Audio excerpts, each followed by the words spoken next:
Bonsoir. Alors à Carrefour aujourd'hui, eh bien, tous nos petits chemins habituels se réunissent pour former une seule avenue triomphale et qui mène uniquement au théâtre. Au théâtre qui va connaître ces jours-ci, pendant quelques jours trop brefs, sûrement, très sûrement, l'apogée de sa saison. Et une apogée qui à elle seule d'ailleurs suffirait pour plusieurs saisons comme point culminant. Au théâtre où, ce soir, en fait dans quelques instants, on peut dire, va paraître pour la première fois à Montréal une des plus grandes vedettes et à la fois une des plus grandes artistes de la scène et de l'écran français. Et maintenant qu'on a dit ça, je suis sûr qu'il serait inutile et même oiseux d'étirer cette présentation. Notre invitée, Mme Edwidge Feuillère, qui est arrivée il y a quelques heures à peine, à bord d'un nouveau et superbe paquebot, mais qui n'a pas été très chanceux pour sa première traversée. Parce qu'on nous dit, Mme Feuillère, en fait, tous ceux qui vous attendaient avec impatience nous l'ont dit aussi depuis plusieurs jours, que vous aviez été retardée, passablement secouée aussi. Eh bien, nous devions être arrivés à Montréal mardi soir. J'avais d'ailleurs pris rendez-vous avec vous, puisque avec certains de vos camarades de la presse. Et puis, nous avons eu 3 jours de very rough sea, comme ils disent. Une tempête, alors? Une tempête. Parce qu'on parlait de glace, vous n'étiez pas prise dans les glaces, quand même. Non, pas du tout, mais non, ça c'est un peu du roman.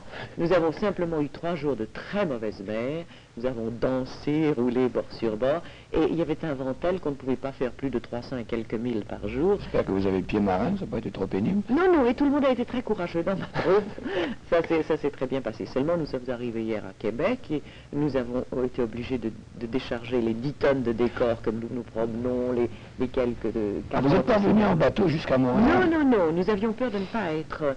à cause du sinistre que vous connaissez. Ah, ici dans le port, oui. Nous avions peur de ne pas être à temps. Et comme nous débutons ce soir en première, il faut vraiment... Tout le monde est en train de travailler. Je vais moi-même aller au théâtre tout de suite.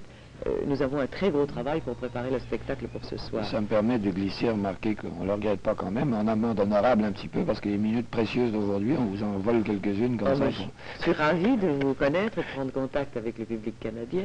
Et à propos, puisque vous étiez à bord de l'Empress, c'est pas de Paris que vous arrivez, c'est d'Angleterre alors? Non, nous sommes partis de Liverpool. Et nous avons mis très longtemps, je dois dire. J'espère que la compagnie ne m'en voudra pas. J'ai vu dans la publicité, c'est à cette question-là que je voulais arriver, à Londres, vous avez joué, je crois, dans ma vidéo. Oui, nous venons, c'est-à-dire, je suis parti à Paris pour revoir quelque chose, enfin reprendre d'autres robes, et nous devions jouer 4 semaines à Londres. Nous avons joué en fait 5 semaines devant des publics merveilleux dans un très grand théâtre de Londres qui s'appelle le Palace, où nous avons joué le même répertoire. J'ai amené le même répertoire à la même compagnie que celui et celle que vous allez voir ici. C'est une chose qui... Évidemment, la question, vous voulez vous la poser, vous dites un public merveilleux, vous y avez déjà répondu, mais quand même, ça paraît tellement risqué, même si plusieurs troupes et plusieurs grands artistes français y sont allés et y vont encore, d'aller devant un public britannique comme ça en Angleterre. Est-ce qu'il y a suffisamment de gens qui apprécient ou qui entendent le français? Eh bien, la première fois que je suis allé jouer à Londres, j'avais fait un film avec Stuart Granger. Il y a des années, ça a été mon premier contact avec l'Angleterre. Ensuite, Jean-Louis Barrault m'a emmené jouer Partage de Midi. Nous avons joué Partage de Midi au St. James Theatre. Nous étions les invités. C'est pas ce qu'il y a de plus facilement accessible, pourtant. Non, nous étions les invités de Sir Laurence Olivier. C'est une pièce difficile, comme vous le savez, et moi, j'étais très inquiète. Nous avons joué cette pièce admirable devant un public d'une compréhension qui faisait tous les effets d'humour de la pièce, n'est-ce pas, qui réagissait merveilleusement bien, et j'ai été étonné de trouver un public d'une telle culture, d'une telle connaissance de la langue française. Je suis retourné au Festival d'Édimbourg il y a 2 ans. Après le Festival d'Édimbourg, j'ai de nouveau joué au Duke of York, et si bien que c'était ma 3e expérience anglaise, et le public commence évidemment à me connaître en tant qu'interprète de théâtre. En fait, nous avons eu plus de 50 000 spectateurs, ce qui est beaucoup quand même comme pourcentage. Alors il y a encore vraiment tous ces Anglais qui vont en France, que ce soit pour le week-end, pour étudier ou... Et les étudiants. Les étudiants pensaient que nous avons joué Phèdre, mais c'était merveilleux la qualité d'attention du public, et tous ces jeunes gens venaient me voir, venaient dans ma loge, parlaient avec moi ou m'attendaient à la sortie. Ils avaient tous lu Phèdre, et ils venaient avec... D'ailleurs, il n'y avait plus de brochure de Phèdre chez les libraires de Londres, et ils venaient tous avec la brochure. Ils me disaient, madame, nous n'avons pas très bien compris tel vers, nous voudrions... Il y en a un qui m'a demandé, est-ce que là, ça se passe à Trézène ou à Athènes? Enfin, des tas de questions qui prouvaient à quel point ils écoutaient la pièce sérieusement et avec intérêt. C'est presque inquiétant ce que vous dites, parce que nous on était sûrs a priori que le public ici, ce serait mieux que Londres, mais maintenant, il va falloir essayer de faire aussi bien que lui. J'espère que vous y arriverez, j'en suis sûr. Et à propos, avec cette troupe, Madame Feuillard, vous arrivez non pas comme une directrice de troupe, enfin professionnelle qui fait ça durant toute sa carrière, mais vous la créez, cette troupe, pour les tournées que vous faites. C'est-à-dire que je n'ai pas, comme mes camarades Jean Villard ou Barrault, un théâtre à Paris, ni une troupe fixe à l'année. Quand ils viennent ici, c'est une troupe qui est composée par eux depuis 10 ans, qui a toujours joué avec eux, leurs spectacles sont amortis, promenés déjà dans le monde. C'est un répertoire permanent. C'est ça, voilà. Chaque fois, j'ai fait de grandes tournées en Europe, et chaque fois, je suis obligée de réunir autour de moi des acteurs de qualité, et c'est d'autant plus difficile que comme je ne peux les employer que 2 ou 3 mois, c'est une grande difficulté. Et j'ai réuni là une très bonne troupe de camarades. Nous avons commencé à répéter au mois de janvier. Il y a là Bernard Noël, qui vient de jouer avec beaucoup de succès Cyrano de Bergerac au théâtre Sarah Bernard, qui vient de jouer également César et Cléopâtre de Shaw. Il y a Jean-François Calvé, que vous avez vu ici, je pense, il y a 5 ans, avec la première tournée de Jean-Louis Barrault. Je pense que c'était il y a 5 ans. Lui joue Hippolyte. Il y a Charles Nissard, qui est un très bon comédien, qui a fait énormément de tournées avec la Comédie Française, des tournées en Orient, puis qui a joué beaucoup à Paris dernièrement, la pièce de Thierry Monnier, Le Prince d'Égypte. Enfin, la pièce de Christopher Fay adaptée par Thierry Monnier. Et puis Jean Ozen, Maurice Bray, qui est déjà venu ici jouer pour les cercles catholiques, la jeune fille Violaine, je crois. Il y a Marguerite Coutan-Lambert, qui a été pendant longtemps dans la troupe de Batty, et qui a joué avec Marguerite Jamois au Théâtre Montparnasse. Il y a Louisette Rousseau, qui est une chanteuse et comédienne. Il y a Jacqueline Marbeau, cette charmante femme que vous avez vue ici, et que vous voyez souvent dans des films. Elle a joué dans Sœur Angèle, dans, je ne pourrais pas vous dire, mais enfin, qui fait beaucoup de cinéma également. Et ainsi, brillamment entourée, Madame Feuillard, vous arrivez avec 4 pièces, dont vous avez fait la mise en scène pour, je crois... Non, c'est-à-dire j'ai fait la mise en scène de La Dame aux Camélias. C'est ça pour une, au moins? C'est ça, La Dame aux Camélias est jouée dans des décors de Bernard Hévin. La mise en scène du spectacle gay, ce que j'appelle le spectacle gay, ce sont 2 comédies très charmantes et très représentatives du théâtre du siècle dernier, c'est-à-dire la pièce de Prosper Mérimée, Le Carrosse du Saint-Sacrement, qui appartenait au fragment du théâtre de Clara Gazul, qui est une blague, un pastiche de théâtre espagnol, n'est-ce pas? Et La Parisienne? Et La Parisienne, qui est la pièce de Beck que vous connaissez. Alors ces 2 spectacles-là sont mis en scène par Michel Vitold, dont vous avez entendu parler certainement, et ils sont joués dans des décors et des costumes de Jean Gutmann. Nos 3 décorateurs sont très jeunes, aucun d'eux n'a atteint l'âge de 28 ans. Mais ils sont tous de grand avenir, je crois. Et dans ce répertoire, les 4 pièces, on remarque évidemment que la plus récente, je crois, c'est celle de Beck, La Parisienne. Oui, 1885. C'est encore avant 1900. Oui. Et comme vous avez joué pas mal quand même de rôles modernes, d'auteurs contemporains, on se demandait peut-être un peu pourquoi vous n'étiez pas allé jusqu'au XXe siècle dans votre répertoire de cette fois-ci. Comme vous le dites, j'ai joué des pièces de Claudel, de Cocteau, de Jean Giraudoux, et puis de jeunes auteurs tels que Paul Quentin, tels que Brainville dans l'adaptation de Hugo Betti. Mais pour comment dirais-je, pour l'exportation, pour notre prestige, on m'a demandé de jouer 3 pièces qui soient vraiment 3 pièces de répertoire. Et je joue Phèdre à la demande des affaires culturelles, n'est-ce pas? Et bien entendu, j'espère un jour revenir au Canada et jouer Partage de midi ou jouer un Giraudoux que j'aime beaucoup jouer. Dernièrement, je jouais pour Lucrèce, qui était sa dernière pièce, une pièce posthume, ou d'autres auteurs. Mais voilà la raison pour laquelle vous voyez des pièces datant, enfin la plus jeune, d'au moins 75 ans. Maintenant, ces 4 pièces, toutes tellement différentes les unes des autres, enfin c'est un choix très éclectique, même si ça ne va pas tout à fait jusqu'au XXe siècle. Vous les aimez suffisamment, en tout cas, pour nous les avoir apportées, toutes les 4, mais est-ce qu'il y en a une que vous préférez là-dedans, qui soit votre préférée? Vous avez fait tellement de bruit, d'éclat avec La Dame aux Camélias, on se demande peut-être, mais...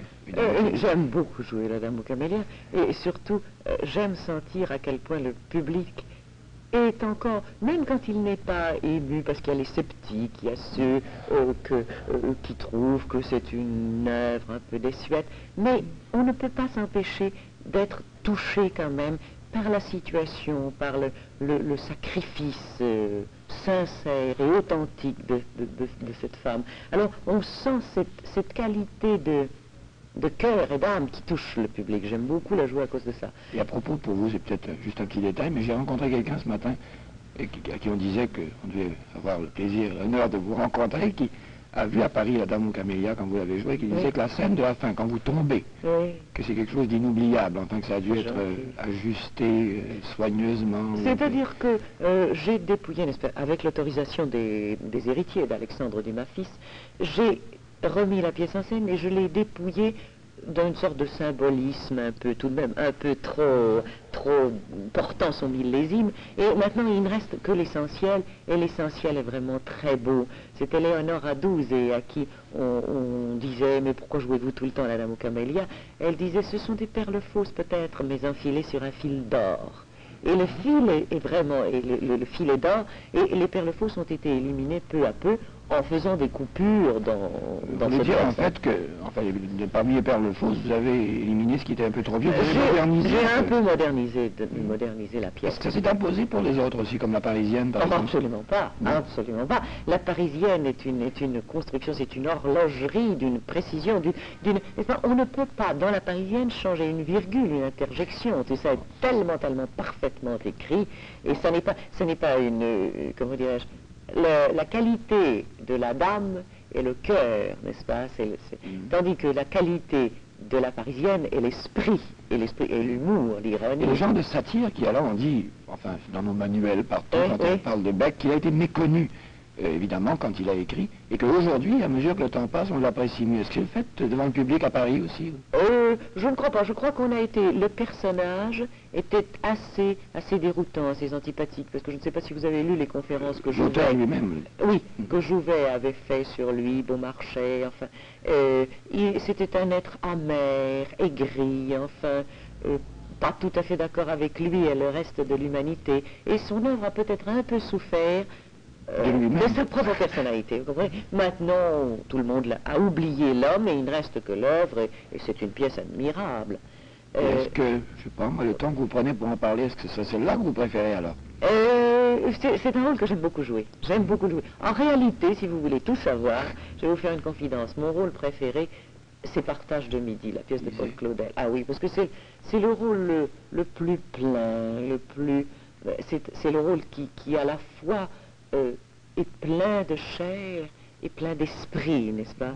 Et c'est un rôle admirable, dans une langue admirable, c'est celui-là que je préfère jouer. Mais j'aime beaucoup jouer la Parisienne pour d'autres raisons, pour l'humour, pour la légèreté qu'il y a dans la Parisienne. Parce que son Partage de midi, c'est avec M. Barrault que vous l'avez créé. Que je l'ai créé, oui. Il a fallu qu'il vienne avec vous alors. C'est ça, mais comme il est déjà venu il y a 3 mois, c'est difficile. Mais nous allons le rejouer ensemble au Festival de Paris au mois de juin.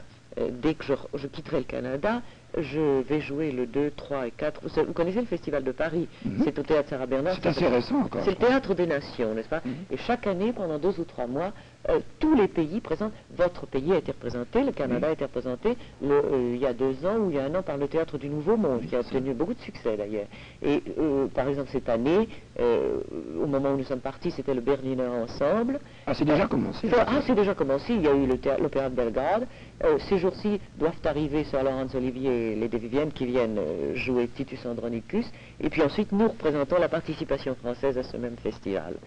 Alors, c'était pour vous dire que mon rôle préféré était le rôle d'Isée, mais néanmoins... Et que pour vous y voir, il faudrait vous suivre à Paris. Il faut venir à Paris. Ou à moins que je vienne un jour ici le jouer.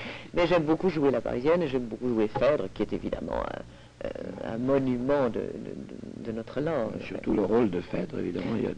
Mais toute la pièce, le rôle de Phèdre est très beau, mais il y a des vers admirables dans le rôle d'Hippolyte. Et qui est Hippolyte, dans la troupe que vous nous présentiez rapidement? Hippolyte et Jean-François Calvé, que vous avez vu qui était ici avec Barrault tout à l'heure, et qui était venu déjà précédemment dans la troupe de Barrault. Et à propos, pour rester encore un petit instant, si vous voulez, dans le domaine des œuvres, puisque vous allez pas tout à fait jusqu'au XXe siècle avec celles que vous nous apportez, mais que vous avez joué aussi des auteurs comme Cocteau, comme Claudel, qui sont reconnus. Oui. Et parmi les jeunes, vous en avez nommé 1 ou 2 tout à l'heure. Est-ce que vous trouvez que ça se maintient, le souffle ou... C'est-à-dire qu'il... Vous devez être parmi ces gens, enfin, éminents à qui on apporte des pièces en tremblant, parfois ça vous arrive sûrement, ça arrive encore. Bien sûr, bien sûr, nous voyons beaucoup de pièces et souvent nous en choisissons une pour des qualités qui ne sont pas forcément celles qui plairont au public, car c'est une terrible partie de cartes, une représentation, une œuvre, et parfois... Et surtout d'un jeune ou d'un inconnu. Surtout d'un inconnu. Alors on présente au public une chose dont certaines qualités nous ont touchés. Elles réussissent ou elles ne réussissent pas, on voit la suite, enfin, le temps, mais c'est toujours une expérience intéressante. Et tel que vous voyez actuellement se maintenir le courant, dire, après que Claudel maintenant est disparu, que Cocteau est académicien, enfin il est consacré, et parmi ces jeunes ou ceux qui montent, est-ce que vous voyez se maintenir? On dit qu'il y a des difficultés au théâtre pour la relève, même dans les troupes et dans les œuvres aussi, est-ce que c'est vrai? Eh bien, c'est-à-dire qu'il y a des tendances, n'est-ce pas? Il y a le théâtre de boulevard qui ne connaîtra jamais de crise, parce que c'est le plus facile, ni de crise de public, ni de crise d'auteur, celui-là. Il y a le théâtre d'idées qui est déjà beaucoup plus difficile, et puis alors il y a un théâtre littéraire qui est alors une aventure, parce que chaque fois, vous savez, les difficultés qu'ont trouvé les premières pièces de Ionesco, et encore maintenant... Et cette veine un peu symbolique, enfin, à laquelle on ne comprend pas toujours très bien où ça mène, enfin, Ionesco et En attendant Godot, qu'on a vu ici, tout cet ensemble-là, est-ce que ça prend vraiment, est-ce que ça dure, ou si c'est juste non, je crois que ça s'adresse, moi j'ai beaucoup aimé les chaises de Ionesco, mais il est évident que c'est un public restreint. Entre le théâtre facile et ce théâtre-là, il y a place pour un théâtre qui est un théâtre d'aventure, mais un théâtre joliment écrit et qui peut porter et amener du public. Et si vous permettez un peu le coq à l'âne, on va avoir l'impression de vous connaître un tout petit peu à la ville et de voir comment vous pensez avant d'aller vous voir à la scène, évidemment. Et au point de vue du théâtre joué, maintenant, on parle assez depuis la guerre et ça continue, de difficultés dans le domaine de la représentation, des troupes, de la vie des comédiens. Est-ce que c'est vrai que c'est difficile actuellement? Oh, c'est très difficile parce que les charges, n'est-ce pas? Il y a un test extrêmement simple. Lisez les pièces qui se jouaient et qui obtenaient du succès entre 1890 et 1910. Vous voyez L'Aiglon, Cyrano de Bergerac, Madame Sans-Gêne, Plus que Reine, qui a fait 2000 représentations. Lisez la distribution. Il y a 30 interprètes. Il y a 5 ou 6 décors, et des décors très vastes, et on pouvait le faire, et on donnait beaucoup moins de représentations que maintenant. Et immédiatement, la pièce, au bout de 2 ou 3 mois, était amortie, et les directeurs ne perdaient pas d'argent. Maintenant, tout est devenu si coûteux, si difficile, le théâtre a des charges énormes, les impositions sont très grandes, si bien que c'est vraiment une entreprise très difficile maintenant. Et pourtant, vous avez, enfin on pense assez souvent à l'aide à la pièce, je crois ça. À la première pièce, oui. Non, la première. À la première pièce, oui. Les impositions ont tellement augmenté qu'il reste des charges dans l'ensemble du théâtre qui sont Le théâtre est condamné maintenant à ne connaître que des succès. Une centième, il y a 30 ou 40 ans, était un événement, n'est-ce pas? On jouait très peu de pièces jusqu'à la centième. Maintenant, une pièce moyenne se joue plus de 100 fois parce qu'on est obligé de la poursuivre quand elle fait des recettes honorables pour pouvoir se rembourser. Puis alors, il y a des quantités d'autres problèmes, n'est-ce pas? Beaucoup de directeurs, hélas, ne sont que ce que nous appelons des garagistes. Enfin, c'est-à-dire qu'ils ils ont un établissement et ils le louent au plus offrant, celui qui apporte une pièce. Alors, ça pose des tas de problèmes d'exploitation. Et ce tableau que vous tracez à propos du théâtre, enfin, de charges assez écrasantes et de difficultés plus ou moins permanentes. Maintenant, est-ce que ça s'applique aussi au cinéma? Parce qu'on dit également qu'au cinéma, enfin, il y a même des grands metteurs en scène, paraît-il, qui ne trouvent pas parfois à tourner les films qu'ils voudraient. C'est-à-dire que le cinéma reste malgré tout une affaire commerciale, alors que parfois il devrait être plus audacieux, mais néanmoins, à peu près n'importe quel film, même s'il n'est pas un très bon film, ne ruine pas les producteurs. Peu à peu, avec le temps, il arrive à être récupéré. Il y a cet avantage sur le théâtre qui peut continuer. Mais vous pensez que quand on met 10 ou 15 millions dans une production théâtrale à l'heure actuelle, et c'est très, très vite atteint. De francs. Faire frémir, on traduit toujours en dollars. Ah oui, non, mais enfin, une production moyenne coûte entre 5 et 10 millions de francs maintenant. Si on ne fait pas 300 ou 400 présentations avec des salles à peu près pleines, c'est perdant. Tandis qu'un film, même un film de 100 millions, même s'il n'est pas un énorme succès, est récupérable par le temps, par les marchés successifs. Il passe 2 ans après, il passe dans certains pays où il rapporte pas mal d'argent. Si bien qu'on arrive, le cinéma est un problème moins difficile. Et vous en faites toujours? C'est le problème de la qualité plutôt. Qui se promène assez régulièrement et de façon presque oui, harmonieusement partagée entre la scène et l'écran. Je sais, mais c'est difficile. Je tourne à peu près un film par an maintenant depuis quelques années, parce que comme je fais surtout du théâtre, il faut arriver à trouver 3 mois pour caser un film, c'est difficile.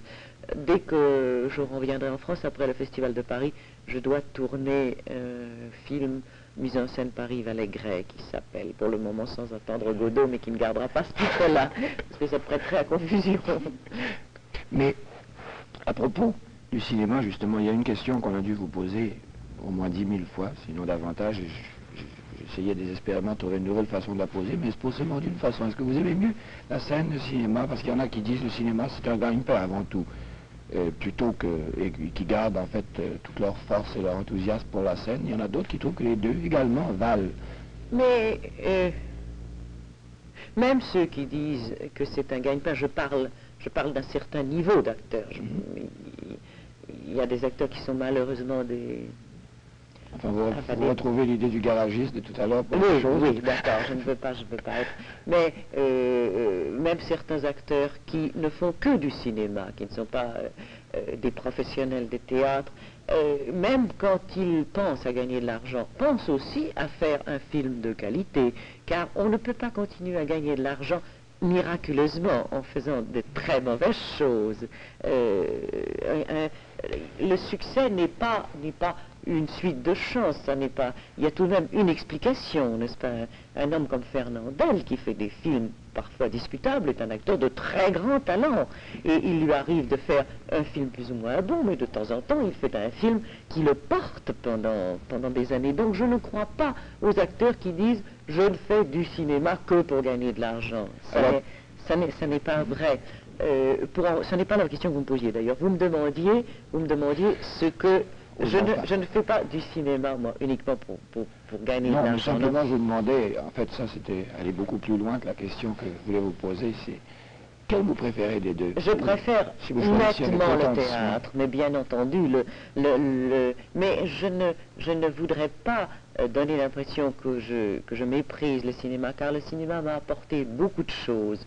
Et le cinéma est utile à une carrière à l'heure actuelle, parce que je vais dire une chose très, très grossière, mais qui est vraie. Dans le cas de carrières comme celle de Pierre Freinet, comme Jouvet, comme la mienne, le cinéma a fait un peu le trottoir pour le théâtre. C'est affreux, mais il a amené un public extrêmement vaste à venir entendre et applaudir des œuvres que sans cela, il n'aurait jamais vues. Je me souviens avoir joué Sodome et Gomorrhe de Jean Giraudoux. C'était une pièce extrêmement difficile. En fait, c'était pas une pièce, c'était une grande plaidoirie poétique sur le couple. Et nous l'avons joué pendant 7 mois, alors que, en fait, nous aurions dû, devant 30 publics, 30 soirées d'élite, donner des représentations. Mais pas du tout. Le public, le gros public, venait voir Edwige Feuillère, qu'il avait vu dans des films, et venez voir Sodome et Gomorrhe. Il est évident que ces gens étaient tous étonnés, ils ne comprenaient pas, mais ils recevaient une sorte de souffle extraordinaire. Et parmi ceux qui étaient des êtres de qualité, même des gens très simples, ils me disaient, madame, on n'a pas très bien compris, mais on voudrait savoir. Puis ils venaient 3-4 fois, ils comprenaient de mieux en mieux, puis ils se mettaient à lire des pièces de Giraudoux. Il reste quand même que je ne voudrais pas, maintenant, cette fois-ci dépasser votre pensée à vous, mais le cinéma est un petit peu un moyen pour le théâtre, alors un peu. Oui, mais c'est un moyen pour le théâtre, parce que je préfère le théâtre, mais c'est aussi, on connaît au cinéma des tas de choses extraordinaires, ce travail de collaboration qui est agréable. Et puis alors, ce réseau humain énorme qu'apporte un film. J'étais dernièrement à Londres, j'ai fait une sorte de causerie avec Celia Johnson et Anthony Asquith. Celia Johnson a tourné il y a 10 ans Brève rencontre. Et depuis, elle n'a pas retrouvé un rôle semblable. Mais qu'est-ce que ça peut faire? Brève rencontre passe dans un ciné-club de Carpentras ou de Montréal ou en même temps, et immédiatement, les gens vont voir ce film et aiment Celia Johnson et lui sont reconnaissants de l'émotion qu'ils lui ont donnée. Et là-dessus, Mme Feuillard, malgré tout ce que vous disiez au début, vous croyez que ce serait trop long, etc., on a l'impression d'à peine commencer, pourtant, il y a l'âge qui nous dit que c'est déjà fini. J'espère ne pas vous avoir trop ennuyé, enfin ce n'est pas ma faute, j'y suis pour rien, j'ai répondu aux questions de Et monsieur. ça sert absolument à rien de vous souhaiter évidemment de la chance pendant cette trop courte saison, mais on voudrait vous remercier beaucoup de nous avoir, nous avoir permis de vous voler ces quelques minutes qui étaient sûrement très précieuses aujourd'hui. Merci. Merci encore.